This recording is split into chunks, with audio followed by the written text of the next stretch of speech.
Bonjour, alors là je vais corriger avec vous l'activité qui s'appelle les interactions.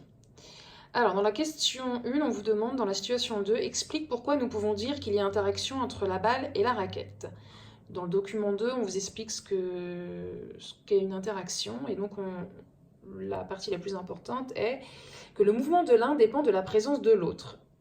Donc si nous regardons la balle et la raquette, le mouvement de la balle va bien dépendre de la raquette, donc il y a bien interaction entre les deux objets. Question 2. Explique pourquoi la balle de tennis finira par tomber au sol. Eh bien oui, la balle finira par tomber au sol à cause de la gravitation, donc de l'attraction de la Terre sur les objets à proximité d'elle. Ensuite, question 3. L'interaction entre la balle et le sol est-elle une interaction de contact ou à distance? Justifie ta réponse.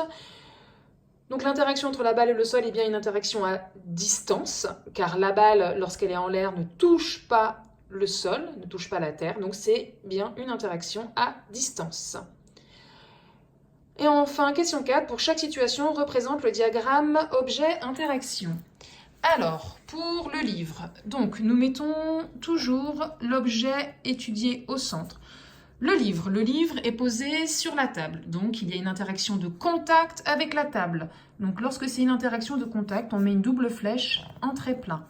Toujours notre ovale et la table. Ensuite, nous nous trouvons sur Terre et à chaque fois que nous faisons une expérience sur Terre, il y a toujours l'attraction de la Terre, qui est une attraction à distance. Donc nous allons faire une double flèche en pointillé et donc attraction à distance avec la Terre. Et ce sont les seules interactions qu'il y a avec le livre. Deuxième situation, la balle de tennis. Donc, comme tout à l'heure, nous mettons au centre l'objet dont on s'intéresse.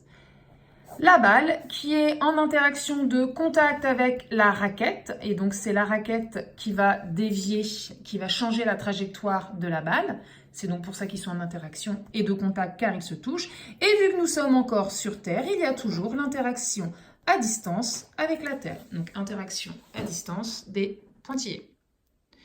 Et enfin, dernière situation, le voilier qui est en train de naviguer donc sur une mer ou l'océan. Donc l'objet que nous étudions, c'est le voilier. Donc dans la bulle du centre, le voilier. Ensuite, allez, on va commencer. Nous sommes sur Terre, donc il y a, quoi qu'il arrive, l'interaction avec la Terre. Interaction à distance, donc je mets ma double flèche avec des pointillés. Ensuite, le voilier est au contact direct de l'eau. Donc interaction de contact, flèche pleine, double flèche, pardon, avec donc la mer, l'océan, l'eau, enfin là, ça c'est pas très important, comme vous préférez. Et ensuite, il y a une interaction avec le vent. Le vent qui gonfle, comme on le voit sur l'image, la voile et qui va faire avancer le voilier. Alors, le vent, interaction, contact, distance. Eh bien oui, contact, car le vent, ce sont des particules d'air qui vont venir taper pour gonfler la voile. Et donc, vu que ça tape, c'est bien une interaction de contact. Même si ça ne se voit pas, effectivement.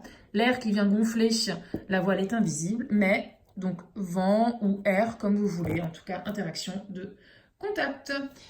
Donc, voilà pour la dernière question de cette activité.